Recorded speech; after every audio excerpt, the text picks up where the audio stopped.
Broadcasting live from Black Panther, The Waste of Water, this is Pop Culture Reference, your one-stop reference for all things pop culture. I'm one of your hosts, Seamus Connolly. And I'm Garrett Strother in my temporary Thanksgiving recording studio that I'm sure sounds echoey to all of you at home.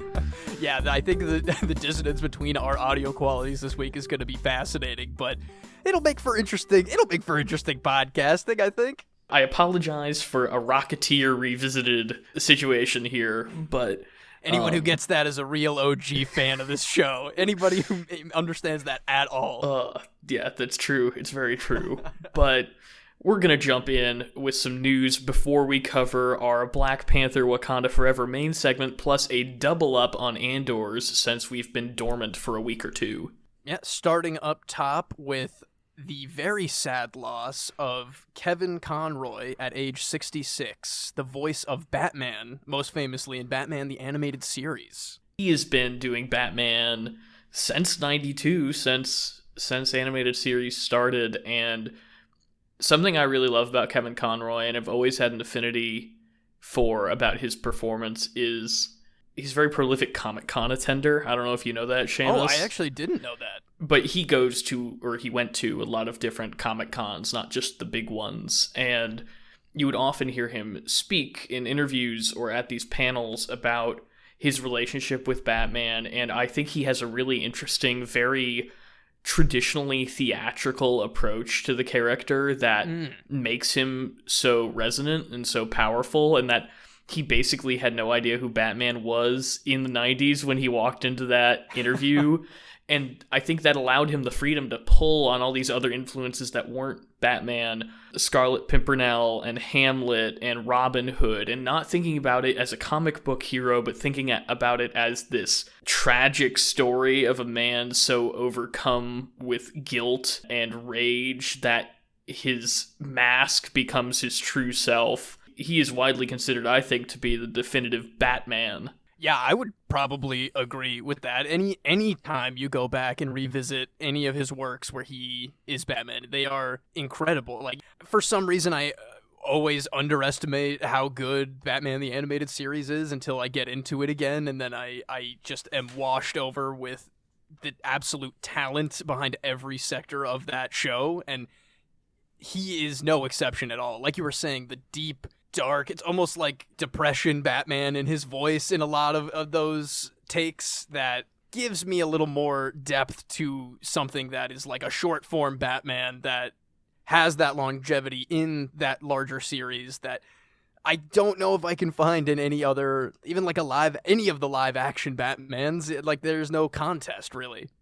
I recently rewatched Mask of the Phantasm, which is one of the first things we ever covered on this show. I think that was literally our second episode. Yeah, episode 2, yeah. And it still really holds up, and a big part of that is because it is the most holistically Bruce Wayne has ever been written in a Batman movie, I think, and a big part of that is because of Kevin Conroy's performance and the way that he is able to bring so much emotion to a character who is kind of inherently inhuman.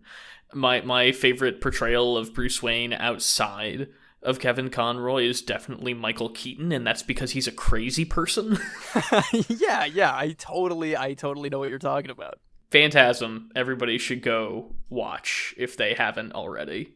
If that's not like the moment of addiction that you catch with the Batman Animated Series, then I don't know what is. It's truly, purely incredible. And I know it has a specific point in the animated series chronology where it takes place, but I think really you could watch it at any point. It's kind of the origin story for that version of the character anyway. Yeah, you know what Batman is? You can jump into Phantasm, I think. But we do have to move onto some other bits of news, including this week's Warner warning. Does the Warner warning sound different to you? That's so strange. Yeah, what the hell is that? Oh no. It's because it's Disney, the House of Mouse. Bum, bum, bum. They're here for us, finally. But in a move that seems very much in the vein of the current instability over at Warner Brothers, Bob Chapek, the CEO of Walt Disney has been replaced by the board effective immediately with his predecessor, Bob Iger, who stepped down not very long before the COVID-19 pandemic rocked the world and shut down life as we know it. I wonder if those two things have any weird correlation. Nah, you're just overthinking it. Seamus, what do you think about having Iger back in the driver's seat, in the Driger's seat, as it were? I don't know, really. I guess I think I need to see the post-COVID Iger, his if he's coming back hard or if he's just going to kind of take it easy and complacent with what they know is working out now. I guess this is so sudden. I have never been a particularly big fan of Iger. I liked him more than his replacement, certainly, but I also think that Chapek was given a kind of impossible task to navigate. Not that he hasn't made a lot of really bad decisions, and we've covered most of those on this show. Yes, we have. But Iger has this kind of unfeeling, unwavering commitment to the bottom line that is largely responsible for this autocratic, monotonous cultural landscape that we find ourselves in.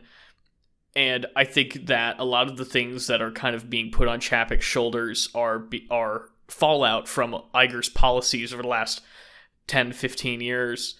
I'm just really hoping that we're not going back to, not that we ever left it, I guess, but this whole policy of whatever's making money right now, we put all the money into that. And until we get sick of it, we're going to smoke the whole pack of cigarettes that we got caught smoking, and then we're going to vomit, and then we're going to move on to the next thing.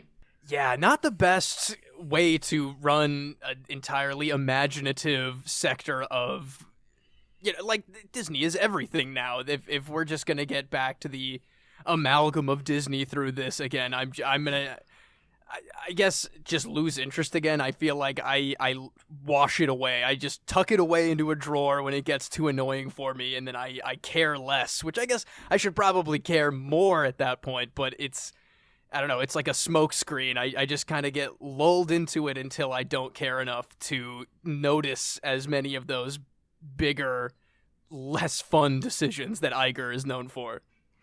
So yeah, I'm very curious about what kind of shakeups are going to happen. I'm very curious about what happened to prompt such a sudden ushering back in of Iger, because it's not like they fired Chapek and they brought in a new CEO who they've been searching for and vetting and all this stuff. It's like, oh no, we need to get Bob back real quick. So I don't know. I feel like there might be some imminent fallout happening. I'm very excited to read whatever Variety or Hollywood Reporter big expose comes out soon. Yeah, real soon, I'm sure. Again, this is so out of the blue. It feels like that we're gonna be gathering a lot more information about this huge, major decision to switch Bobs, probably within the week. It's the Bob shuffle game. It truly is. We'll see if they enter a third one. Bob from Top Gun Maverick. He's the new Disney That's what CEO. I was thinking. That's what the Warner warning is gonna sound like this week. It's just a distant Bob. Well, speaking of Mr. Robert Iger's penchant for reboots, 20th Century Studios, a Disney property, has tapped Radio Silence, the directors of Ready or Not and Scream 5, to direct the upcoming Escape from New York reboot, which I'm assuming is kind of in response to the success of Prey on Hulu. You have actually seen the movies that Radio Silence is known for here. So what are your thoughts on this? I know you speak highly of Ready or Not, and I know you enjoyed the newer Scream, but I'm still kind of in the shadows on Radio Silence right now. I don't know. I wish I felt like John Carpenter cared at all. And that's not a knock on John Carpenter, because he is executive producing this new movie, but also, I understand John Carpenter was paid. So, yeah, exactly. Exactly. Nothing about their work in any way screams, no pun intended, to me that they would be a good choice for an Escape from New York reboot. If anything, I think Lee Wannell, who did The Invisible Man and Upgrade, would be a better choice. Yeah, I was going to say, like, I haven't seen Ready or Not or Scream 5, but those are, definitively like horror comedies, right? Like I don't know specifically about Scream 5, but Scream has always had a very healthy layer of ironic humor around everything that happens canonically in that series. Scream 5 is one of the more meta entries in the Scream franchise, which is saying something. So I was gonna say. Yeah, I don't get it. I think they would have been more suited to a They Live reboot, not that they should do that, or another Halloween movie, not that they should do that. I would watch a They Live reboot, though. Honestly, once again, we adamantly should not do this, and I understand The Rock's version is dead, but they'd be better at Big Trouble in Little China than Escape from New York, I think. Man, I forgot about that whole Rock reboot of that. I was about to pitch The Rock and John Cena in the They Live reboot, just to keep the wrestlers up. But, I mean, Escape from New York, I think this is a thing that both of us are very attached to. Both of us have very specific ideas about where we want that franchise to go, if it is continued at all. I'm curious, I guess. I can absolutely definitively say that Escape from New York is probably my favorite movie, just in terms of, like, I could put that on at any moment and I would be happy. I could watch it and then instantly rewatch it again after credits roll. If someone's like, "Oh, I've never seen this," and I'd be like, "Well, we're watching it now." So anything will be at least interesting, but I'm not gonna hold my breath for like top-notch quality, like a Top Gun Maverick situation where things are like way better with the modern lens reviewing it. So yeah, I don't know what I want from this. I don't, because you could bring in Wyatt Russell, but then what's the point? Because then you're just vainly trying to recapture Escape from New York. You could do a legacy reboot, you could do Escape from Earth, but I would rather have Carpenter do that. I would rather it be a video game with Kojima involved or something. I don't think I would. Could you imagine? You could do Emily Blunt, you could do the gender swap thing. I think that is probably the most interesting way they could do that. You know my need for them to revisit Escape from LA in some capacity to redeem it. I think that is the more ripe area for them to have the absolute insanity and no boundaries to just really go at it and make us like it more. When Snake Plissken has to have his big showdown on Main Street, USA at Disneyland. Dude, I love that with all the hang gliders and stuff. They actually literally could do that now. Dude, could you imagine because there's already a lot of weird meta stuff with Escape from LA. The amount of self-reference that they could do with a reboot or some kind of addition would be delicious. It would be so fun. I am interested in this. I just am very, very skeptical going forward. Yeah, same here. I'm gonna watch it immediately.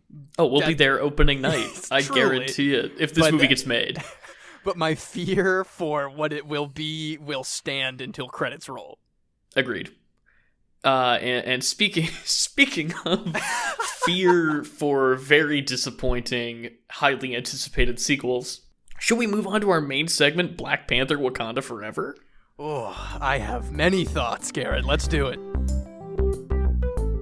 For today's main segment, we're going to be talking about Black Panther Runtime Forever. I mean, Wakanda Forever.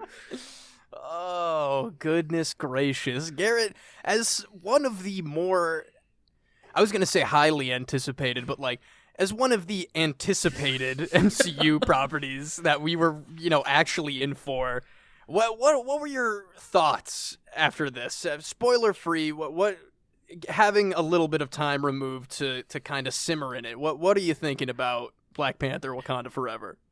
I think that having seen this almost 2 weeks ago now, because you and I rushed out to see it so we could record the podcast and then weren't able to schedule the recording of the podcast. It's shocking to me how little I actually remember about the movie. I went back and I reread the Wikipedia synopsis and read up on the characters, and I was like, oh yeah, that did happen. But this movie is way too long. It's way too bloated. It doesn't feel coherent in any way. And like the first Black Panther feels incoherent, but it feels like two distinct entities are vying over the control of that film. It feels like there's the movie that Coogler was making, which is a smart, action-oriented, kind of espionage, political film, even though if the politics are more on the side. Sure. And then the standard Marvel giant CGI beat 'em up. We got to have the CGI rhinos in the third act movie. Oh yeah. This movie is like 15 different movies, and not in the way that Black Adam was. It's just that every scene the tone changes. I feel like in Wakanda Forever, and the tribute stuff to Chadwick Boseman I thought was very moving. There were some things that I'm a little bit kind of about after reflecting on it for a while that we'll talk about in spoilers.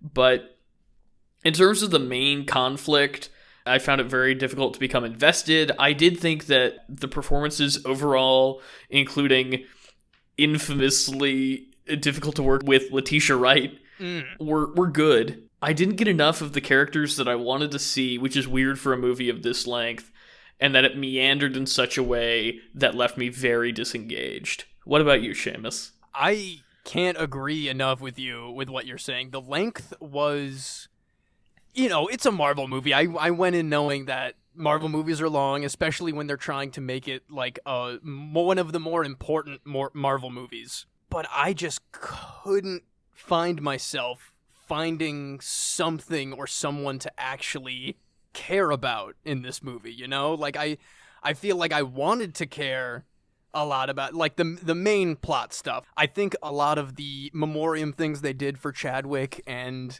Black Panther as a character in the movie itself were done beautifully. I was very moved by those scenes in the beginning and a lot more towards the end when they were like showing flashbacks, and again, the grievance performances, the performances given throughout about like the actual raw emotion for losing somebody that you consider your brother. I know a lot of them very much did, but everything in between, the real actual plot, the threat, the bad guys themselves, the special new characters that they're introducing, I just couldn't possibly find myself caring throughout the entire thing. And there are really good moments of this still. I'm not going to say it's an entirely bunk movie, but I would venture to say this is like bottom 5 Marvel movies for me. Like, I know that might be saying something considering how much people are gushing over this movie right now, but I don't think I could ever see myself really coming back to rewatch this for any reason. I definitely would not go that far.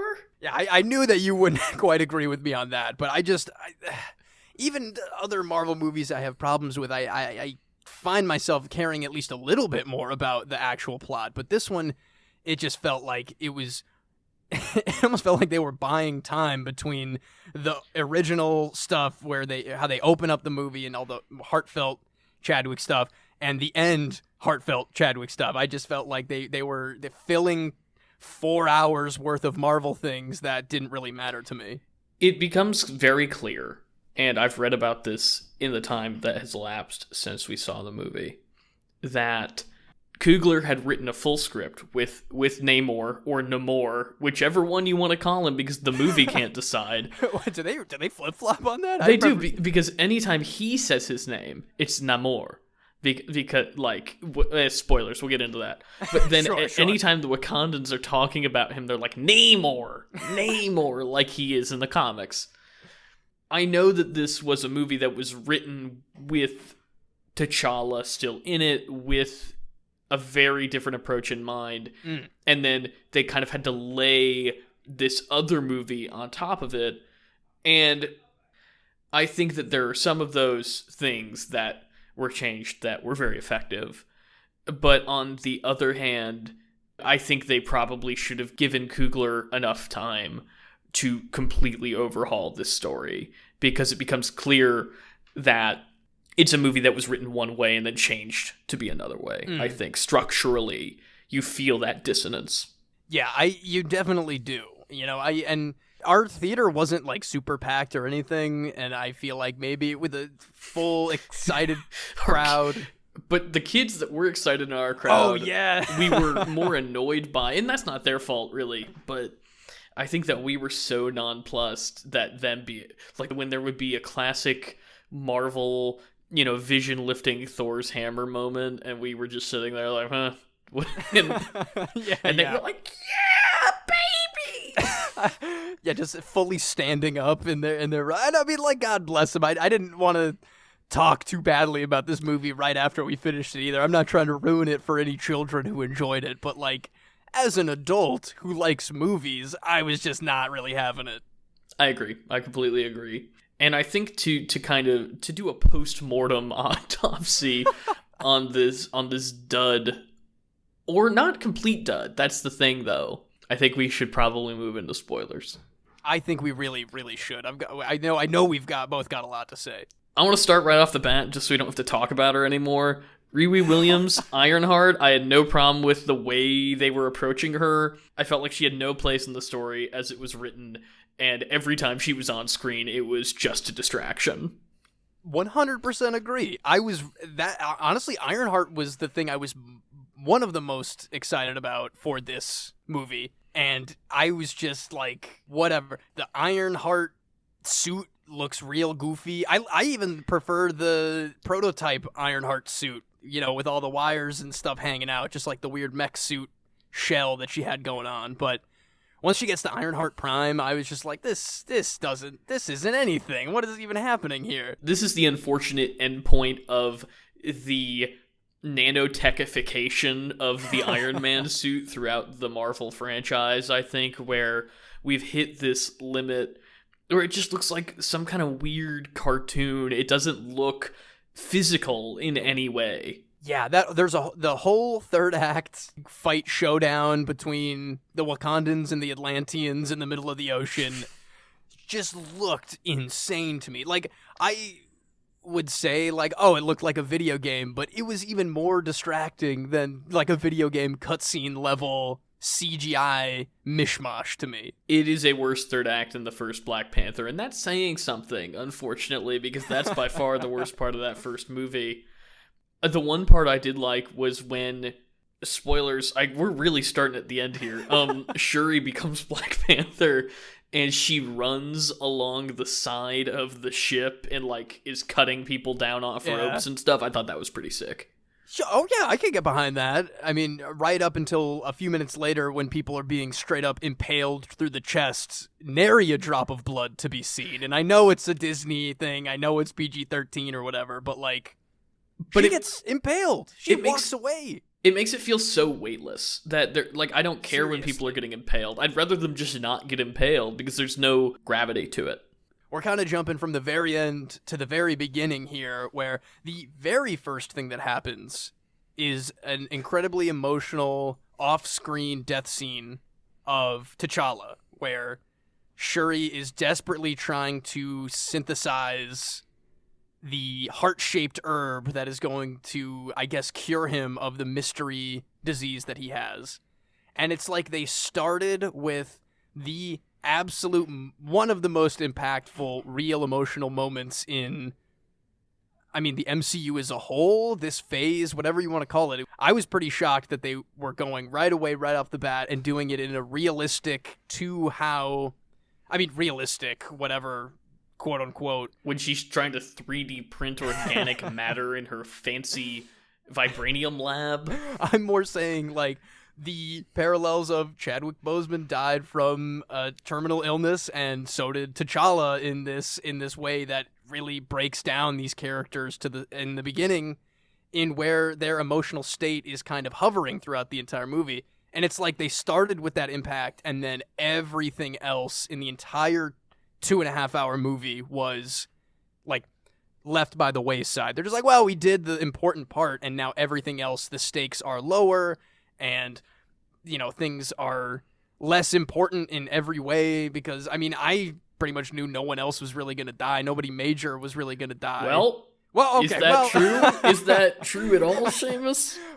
One very specific death that I did not see coming was Ramonda, I believe, is Queen correct. Angela Bassett. Bassett died. One of the more powerful performances in this movie, I will say. Her scenes in that, like, UN tribunal thing where she's marching out the German mercenaries that tried to swat a Wakandan laboratory. And I thought that was very well done. But that was probably the only other real highlight moment for me, character-wise, in this movie, until we get to like the car chase things and the brief introduction of Ironheart that I actually was kind of in for until they get off the bridge and Shuri is kidnapped and all that stuff. I think the first 20 minutes of this movie, from that really effective opening scene you were talking about through T'Challa's funeral and the whole sequence where the Germans are attacking and then the Dora Milaje come in, take care of business, back to the UN. I think that's all great. That's when the tone really shifts. That's our first big tonal shift, I think. The biggest culprit of all that is our friends who shouldn't have been in this movie, Martin Freeman and what's her name, Julia Louis-Dreyfus's character, who are a weird bickering married couple. Like, I think this is something that Marvel's been doing a lot lately, of they spend a bunch of time building up some kind of imposing threat, and then they show up and they're just nothing. It's what Hawkeye did with Kingpin. They spent all of Hawkeye building up to Kingpin to reveal him in like a cell phone photo and have him sit in a room in the finale and talk for a minute. They've been slowly planting Julia Louis-Dreyfus. Not that she hasn't been funny in her appearances, but she is imposing through Black Widow and Falcon and the Winter Soldier and other things that I can't remember right now. Then she shows up in this and she's just like a comic relief subplot that has truly no impact on the rest of the film. Yeah, the mystery behind her character, like, I was viewing her as this, like, she could be anyone. She could not, she might not even be a human, or like some kind of, hidden powers or whatever. Like some kind of X-Files thing. Exactly. Yeah. Maybe, hell, she could have been an X-Man for all I know. It could have been something real wild. But now it's just there's a throwaway line where it's like, oh, when we were married, Martin Freeman, this would have never happened or something. And now she's so human to me that even with the mystery that remains with that stuff, the team that she's building, I'm a little deflated with how they did that with her. Yeah, because she's clearly assembling the Thunderbolts, which has officially been announced now.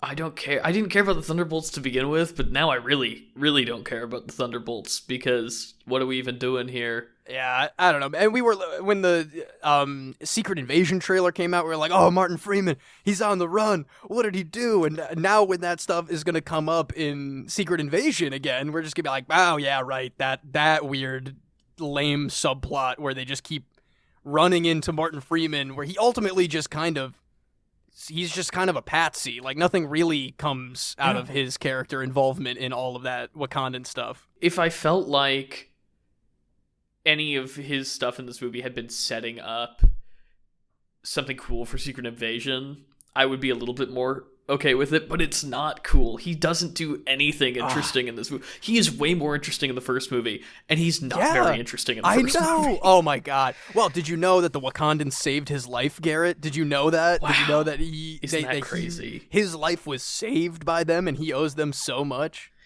Did you know that Lupita Nyong'o is completely wasted by this film?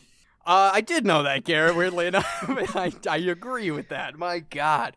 She is one of the best parts of that first Black Panther movie, and she was who I, going into this, was really hoping was going to become the Black Panther. Not that I wanted Lupita Nyong'o to be locked into 10 more years of Marvel stuff.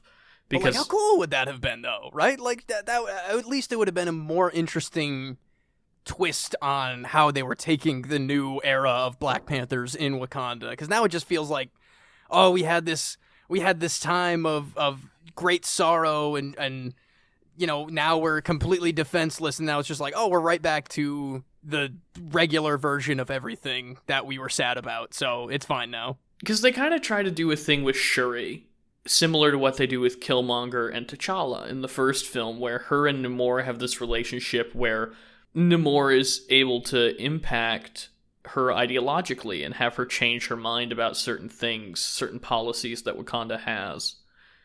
And it's just not nearly as effective as it could be. The thing that I like that they hinted at a little bit, and I don't know if it was written to be this way, I don't know if it was just on the day that they had this chemistry, but when Namor takes her down to Atlantis, and we have that whole sequence, which is frankly underwhelming, they have a connection. They have something that feels kind of like romantic tension. Oh yeah, definitely. And I really wish that they'd done more with that, because that would have been a way to make things a little bit more interesting. And it's not to say that Lupita Nyong'o, going back to her for a second, doesn't do really well with what she's given, the few scenes that she's given. But it just doesn't feel like anything is going on with her. She's not the focus in any way until the very, very end. And even that feels kind of tacked on, because it's revealed that she and T'Challa had a child, and that's why she's been MIA from all the other movies that she didn't contractually sign herself on for, because she's an Academy Award winner. Of course, gotta do real movies sometimes. I wish that her not being more of a focus had been giving way to something more interesting being done with Shuri, something more interesting done with Okoye, who I think is a great character. And the one good scene that she gets, two good scenes. She gets a great action sequence, which is the best action sequence in the movie, which is the whole car chase, motorcycle chase thing. Totally. And then she gets the scene where she gets banished by expelled Ramonda. from the Dora Milaje, like stripped of her ranks and like sent out of the kingdom. I think that's great, but most of her stuff is weird comic relief with Michaela Cole, whose character was hyped up a lot in the advertising for this movie and then literally did nothing in it. Oh, I really was hoping that she was gonna step up in this, because she's great. I love her. And then they like just do a half-assed like, oh yeah, Shuri gave me these daggers bit, and then like that's it. It's crazy to me. Same thing with M'Baku, who's a character that really stood out to me from the first film. Again, we have this great cast of characters from the first film, and I remember when Boseman died and we were talking about how sad it was, but also that Black Panther, it was kind of fortuitous that they had all of these other characters that we were so invested in from the world of Wakanda. Not that Wakanda, the world, was very well fleshed out, but the characters were in the first film. Mm-hmm. And this giant pantheon that we have is ultimately wasted. There's really nothing done with them, and they focus on new characters that aren't nearly as interesting, or take interesting characters like Namor and don't do very many interesting things with them. And it just makes me sad, Seamus. Dude, I agree, man. I think that they're buried within the movie that we got. There could have been a beautiful rewrite that highlighted all of the characters that would have made this story any form of, enjoyable in it as a whole, but it's so bogged down by how much is going on and how little of how much is going on actually feels like it matters, that it's like you were saying, you forgot about a lot of the stuff that happened because it just didn't necessarily matter. I'm a little sad that everyone is hyped up for, they're like, oh, we finally got a villain that's like worth a second movie or whatever. But even Namor, I feel like, was flattened by a lot of the peripheral things around him and the introduction of, his people and all of the other things that seemed like they were far less important than, the thing that they were actually focusing on there. I don't know. I underwhelmed is an understatement for this movie. And even like the Michael B. Jordan stuff, I feel like could have been huge, could have had major implications on Shuri as a character.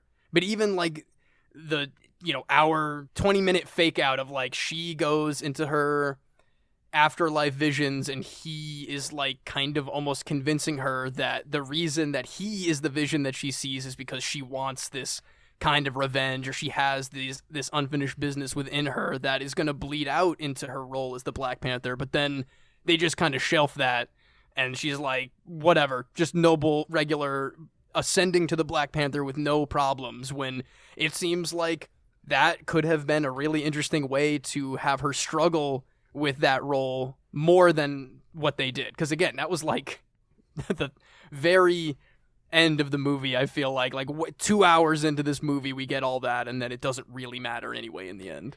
Yeah, they did not do enough to convince me that she was teetering on any kind of moral edge. Yeah, I mean, again, the impalings have no weight. The violence has no weight. So even the violence that they do have her committing doesn't feel like it matters. It doesn't feel like it's any more important than when she when she gets stabbed and walks it off.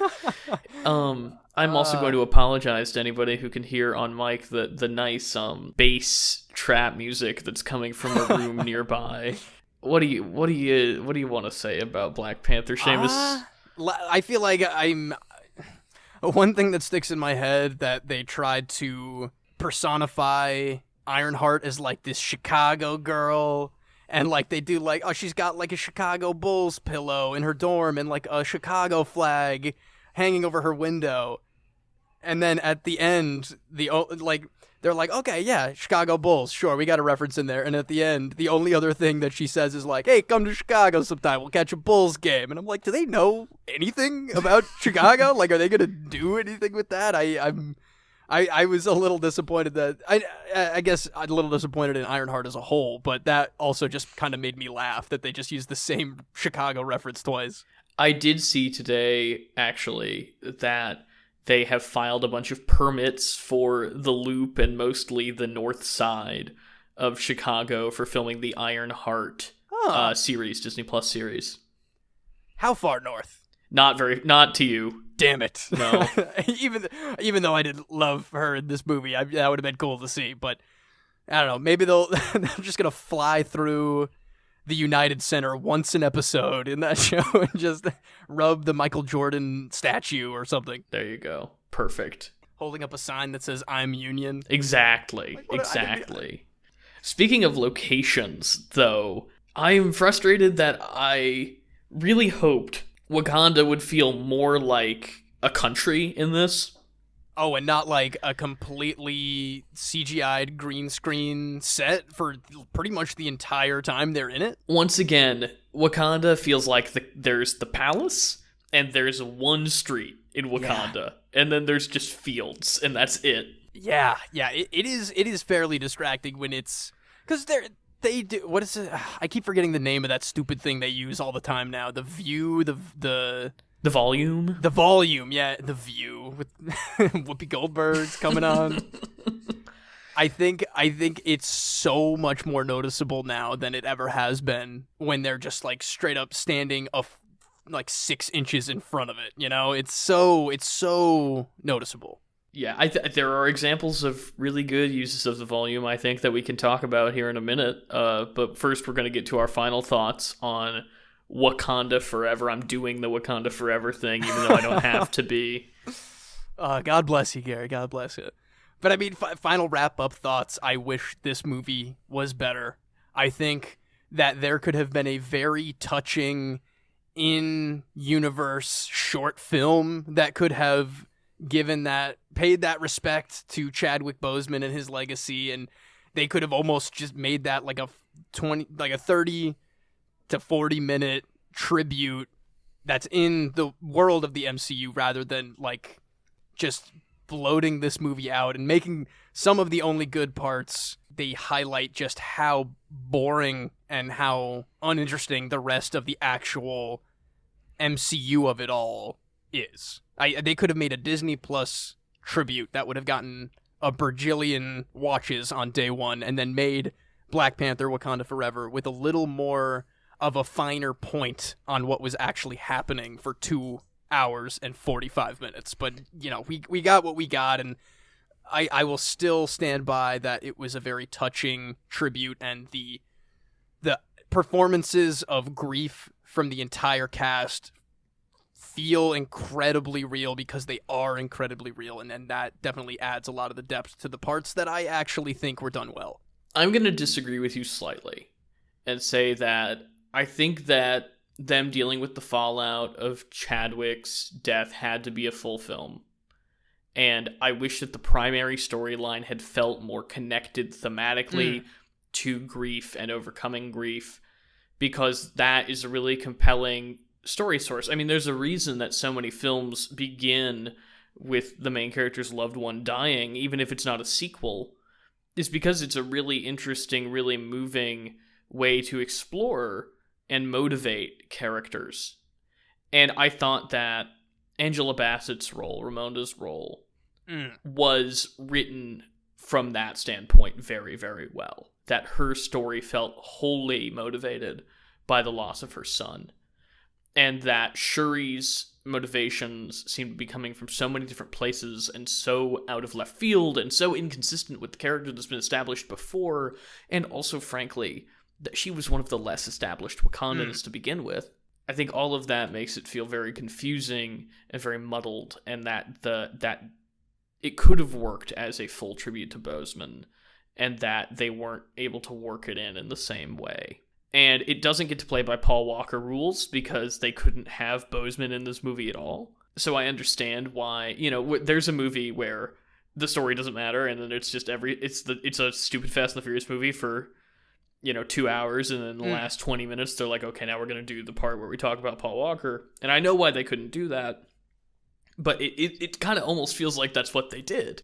I think that there is a good hour and 45-minute movie in this movie. That if they'd cut a lot more of the fat, focused a lot more on the characters that we care about, not introduced Ironheart, because even her function for being brought into the film, that she invented the vibranium detector, they could have just bypassed entirely. Yeah, ultimately me too. It's bloated. There's too much going on, and not enough of it is either interesting enough to cling on to, or just the flow of everything is completely altered by all of these different things, including Ironheart specifically.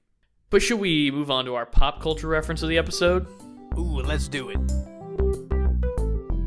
This week's pop culture reference is the legacy of Kevin Conroy. The late Kevin Conroy was a prolific actor, known primarily for voicing Batman in various projects since 1992. Conroy's first foray into playing the character came with 1992's Batman the Animated Series, where his interpretation was so acclaimed that he became the default voice of Batman, appearing in several theatrically released animated films, almost 24 TV series, and the Arkham series of blockbuster video games. In 2016, while promoting the highly anticipated animated adaptation of the Alan Moore Batman comic The Killing Joke, Conroy came out as gay. He spoke openly and frankly about how concealing his sexuality was often necessary to navigate his career, and how the double nature of his life was one of the things that deepened his connection with the character of Batman. In June 2022, a few months before his death, as a part of the DC Comics Pride anthology, Conroy wrote Finding Batman, a comic about his experiences as a gay man and his relationship with becoming the Caped Crusader. After Conroy's death, DC Comics made the anthology containing Finding Batman free on the web. Conroy is widely regarded as the definitive Batman performer, and the reverence he had for the cultural footprint of the character brought a gravitas that has seldom been matched in comic book adaptation.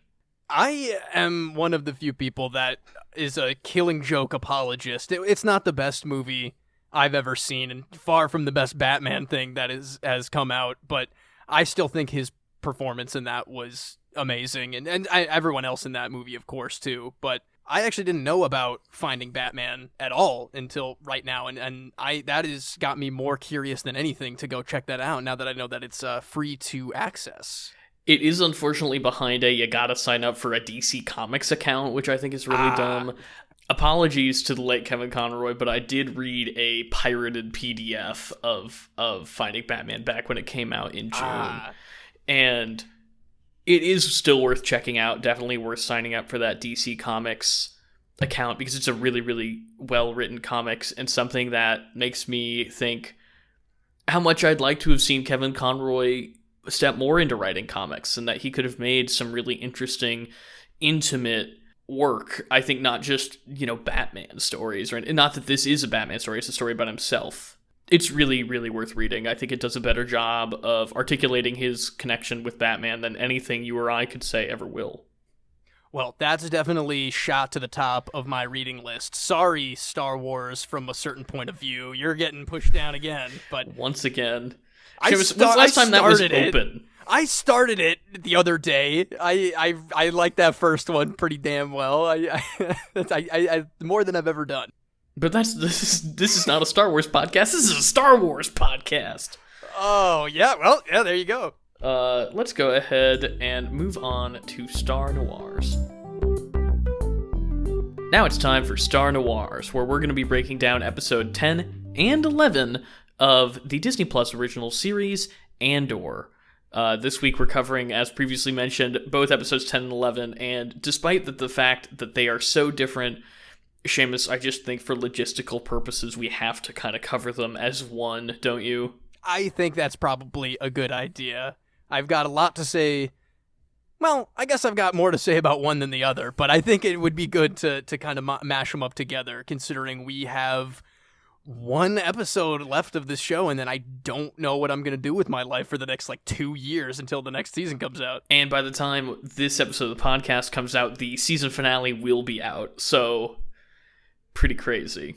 Oh, I'm dreading it. I'm so excited, but I don't want it to be over, man, because if we're just jumping, let's just jump right into it. Episode 10 was maybe the best thing I've ever seen. We're just going full spoilers, I think. I think we have to. I have never been closer to getting a Orabesh prison tattoo that says "One Way Out," Garrett. I was crying watching that episode, dude. I cried.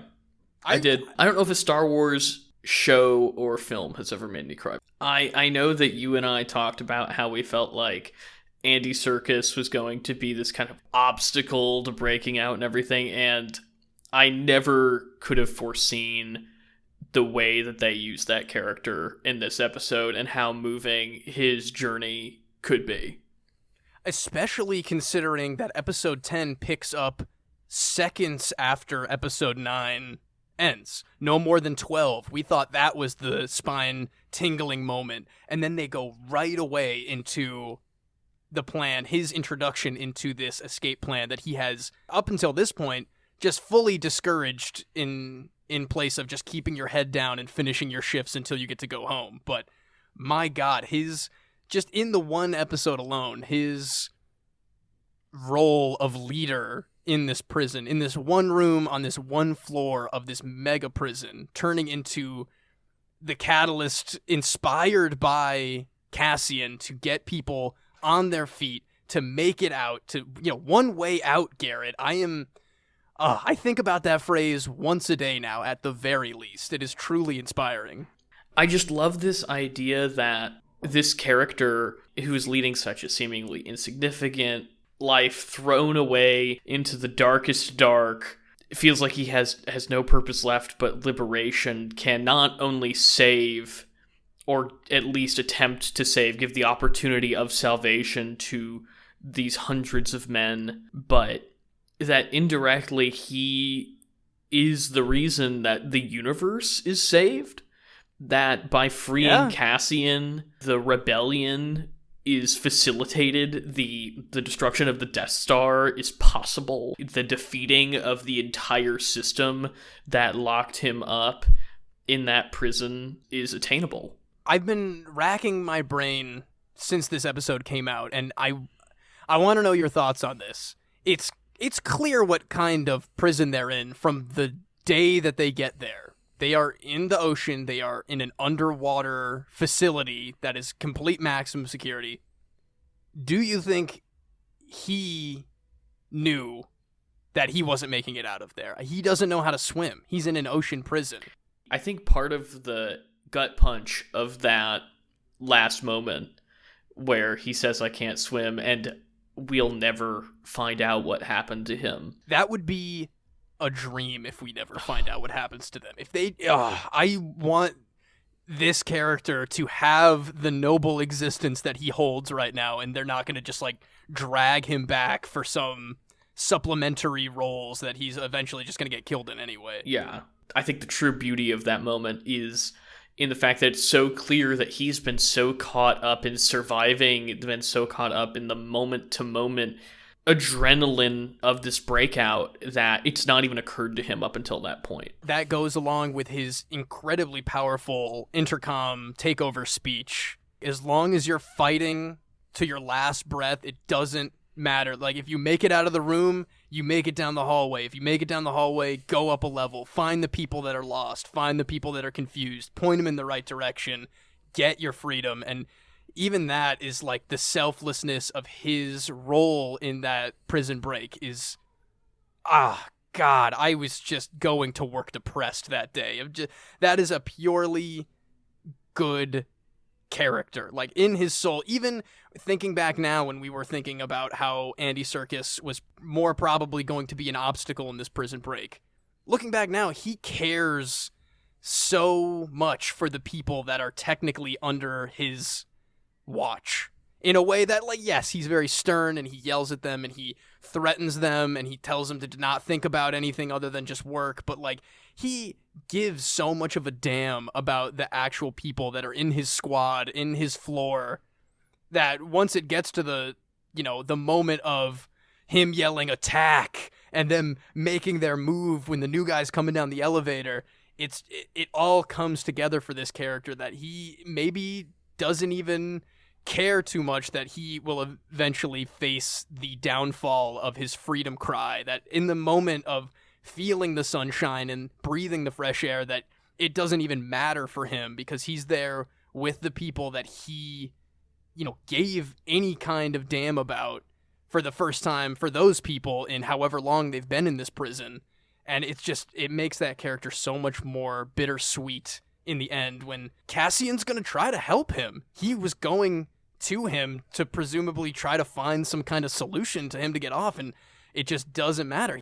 It overlaps perfectly with Luthen's monologue, I am the bringer of a sunrise that I will never see. Oh, man, yeah, that was a great moment, too, with Lottie, the ISB spy, and Luthen's stronghold over everyone around him that he can't find himself any comfortability or consistency or anything else. He is a tool of the machine that he has built and put into place. And on the flip side of that, I think it's interesting how the machine of the Empire, their own hubris, making the electrical component the thing that keeps everyone in line on a prison in the middle of an ocean, and Cassian's ability to use that to overpower the electricity, to overpower the source of his containment, is so brilliant and so articulate and so simple, of using the hubris of your oppressor to overthrow them. Luthen's role is mirrored very well with the might of the Empire. Not to jump too far into episode 11, but the conversation that he has with Saw Gerrera, where... Yes, I was just about to bring that up too. They talk about the idea of him being an ISB agent, and they talk about the idea of having to sacrifice. The ISB spy has brought him information that Krieger is going to walk into a trap. And Imitation Game style, they're like, in order to maintain our ability to know what the Empire is doing, we have to let him walk into that trap. Yeah, all of that stuff. I have never been more interested in a completely new off-screen character than I have been about Krieger and his group and whatever raid that they're planning that's going to be sabotaged. I'm hoping that we maybe get to see some of that in the finale, but also, like, it's so incredibly effective to illustrate Luthen's character and even deepen Saw Gerrera's character, a character who has been in, I guess, everything in the Disney era at this point. He's in so much. And I would be just as satisfied, I guess, with that, more of that those shadow games that Luthen's playing, just verbally, the way that he speaks about it. And I mean, there was a few inconsistencies even. Like, he tells his lady companion that it's like a 50-man raid that's going to go down, and then he tells Saw, oh, it's a 25 or a 30-man raid that's going to go down. And, like, even in his own games, he's playing games. And if that's the kind of way that we're going to experience these unseen off-screen events through Luthen and through these other characters, almost like how the characters who had nothing to do with Aldhani are affected by and speak about Aldhani throughout this series post-heist, I think I would be entirely satisfied. And I'm thinking of this show like we have an infinite amount of episodes in season 1, and I know they're gonna have to wrap up some things without me getting my entire satisfaction or my entire specifics about certain things that I can only pray that they're gonna pick back up on in season 2 in a way that's just as satisfying. Well, episode 11 was very much about wrapping up and paying off things that we've been waiting to see the outcomes of that have been very directly interrupted by Cassian's stay in prison. I think that's a very intentional feeling of being like, oh, like we were in the middle of something here, and now I'm just in this prison. It shows the disruption of the Empire. Things like Luthen's interactions with Saw, the fallout from Bix's imprisonment and torture, where she's going through the ringer, man. She is messed, dude. She is not having a good time. It is hard to watch. And I really hope she lies and gives up Krieger. I really hope she's still got that in her. Partially because I think it's what the Empire wants her to say. And if that's the thing that gets her out of more torture, that's what she should say. We have Karn getting more unhinged, and he knows because... Oh, man. Because Andor's mom died. And your best boy, Seamus, is devastated. B2, the most sad droid boy of all time. It broke my heart. It's essentially her dog mourning her. I've said this since the earlier episodes where we haven't gotten a ton of B2 emo. Droids' sidekicks usually have a pretty big role in most Star Wars things, but this guy has kind of been on the sidelines, more of Marva's, like you're saying, it's Marva's companion that is very docile, can't do much. Even in the episodes where he's part of an operation, he kind of flubs it up because he's not a super capable droid. But him stuttering through the sentence, I want Marva to Andor's buddy, I was crushed by that, man. Jeez. At the end of the day, everybody's coming to Ferrix. Everybody's coming for the funeral because Karn is coming and all of our ISB friends are coming. Andor is on his way back. There was a scene with Vel's girlfriend, who is undercover, serving an equally undercover Imperial spy. The people who want to kill Andor in every single way are coming. Luthen's gonna get word. He's gonna show up in his badass ship that I didn't see coming, with his kyber crystal lightsaber, defense countermeasures, and the shrapnel ejector that just shreds the Imperial tractor beam thing. I thought that was kick-ass, truly, and I have for whatever reason, I feel like whatever credits from Aldhani that Cassian is holding on to, I feel like somehow it's going to make its way into Mon Mothma's hands as that's going to aid her problem, aid the rebellion. In a backwards way, it's going to aid him in a way that's he's setting up his own future. Maybe it's he's going to give up that money in exchange for Luthen and his goons to, not murder him. And to some capacity, there's going to be a lot of weird red string to follow, I feel like, with this last showdown on Ferrix. Well, Mon Mothma is the only person who doesn't seem to be in a trajectory towards Ferrix, and I'm very curious to see how she plays into the finale. I think we haven't talked a lot about Genevieve O'Reilly over the last few episodes because there's been so many other things to talk about, but she is outstanding. Amazing. Her relationship with Vel is super interesting, and it brings out different sides of both of those characters that we don't get to see in any other moment. I like this idea that Mon Mothma's daughter is some kind of religious fundamentalist. Yeah, that was a little weird, huh? But it plays right into the idea that I've been having that it's not even going to matter what decisions she makes for her family in the end. They're already in the trajectory of imperial subordination and so steeped in the high-class Coruscant lifestyle that even if she is finding these moral obstacles that she is struggling with so hard, marrying off her daughter to a crime lord's son so that she can launder money so that she's not caught by the Imperials, it seems like her husband isn't gonna care. He's gonna be like, yeah, marry her off. And the daughter seems like she's into this more traditional viewpoint of how her life is supposed to go in terms of the daughter of somebody from this culture. Her family is slipping away so swiftly. And even though she's struggling to maintain that composure and that structure within her own family while building this rebellion, that ultimately her hand is going to be forced by no one else than her actual family themselves.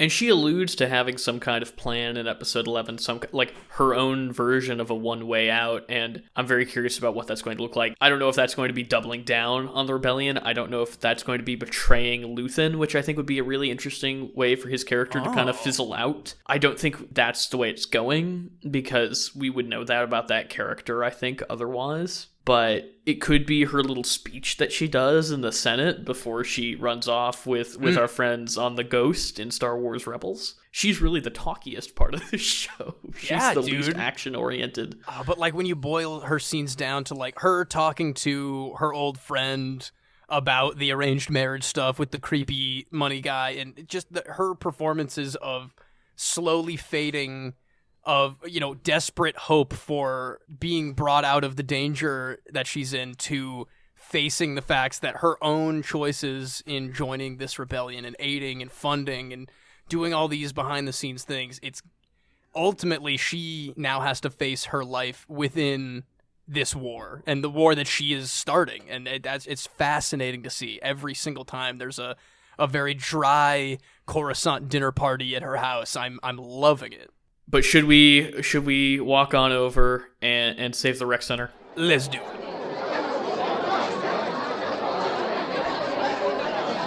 Save the rec center! Now it's time to save the rec center, where we bring you our weekly recommendations. Seamus, what are you bringing to the table this week? Well, this was... I didn't want to drop this during news, but I just got my hands on the Shout Factory Special Edition Blu-ray release of Escape from New York. Look at that. With all the little goodies and extras that come along with it. Like I said, it's one of my favorite movies of all time. There's so many special features in there that I'm dying to dig into. I want to I listen into that commentary between Kurt and John. I'm on a first name basis with them both.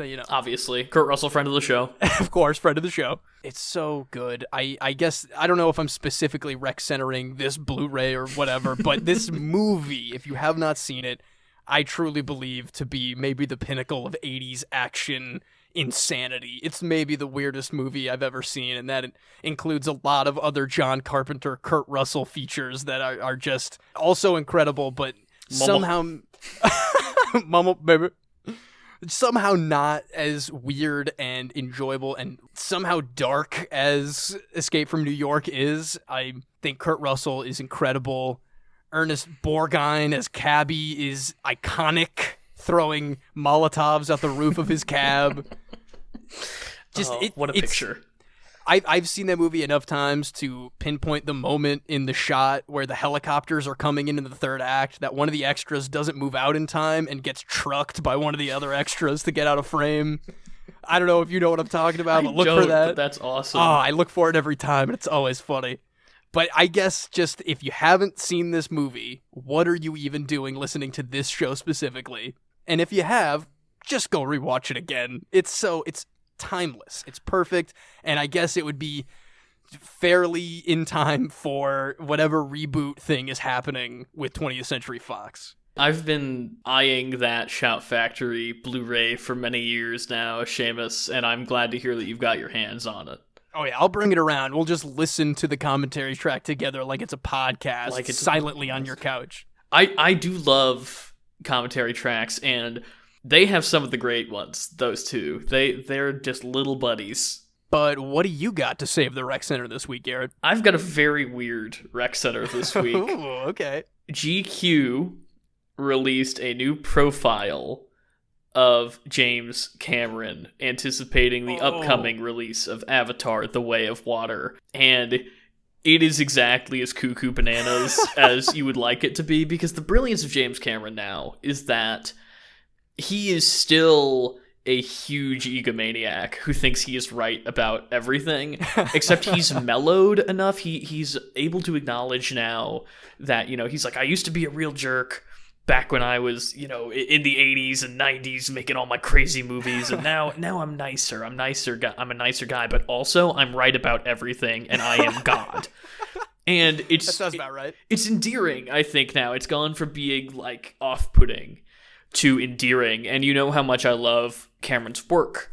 Anybody who listens to this show knows how much I love Cameron's work. I'm very excited for Avatar: The Way of Water. I have a renewed zest for Avatar. Honestly, I probably like Avatar more now than I ever did in the 13 years since its initial release. Right on. It's just a hilarious read. It's an absolutely great profile. The writing is terrific. It was written by Zach Barron over at GQ, and it has so much personality packed into it. The interviews with ancillary subjects are very insightful and very well deployed. It's just a great feature on one of the most interesting directors of all time. I was going to say the 20th century or the 21st century. No, he's definitely up there, I'd say. The return of James Cameron, box office king is my rec center this week. Awesome. I think we should tweet a link to that or something Yes, we'll because get that out. Tweet a link and or just text me a link because I would love to give that a read. I'll shoot it to you right after we're done recording. Seamus. Awesome. Dope. But that wraps us up for this week's episode of Pop Culture Reference. If you want to reach the show, you can tweet us at PCR_podcast. Find us also at PCR_podcast on TikTok and Instagram. You can email us at popculturereferencepod@gmail.com. Comment, like, subscribe, whatever platform you're on. Please engage with us. It really helps the show out. Next week, we are covering not only the Andor season finale for the season finale of Star Noirs, but we are covering Avatar: The Way of Water. Very excited. That's one of our most anticipated movies of the year, I think, Seamus. Oh, I fully agree with that, dude. I'm super jazzed to get into it with you next week. Adios, amigos.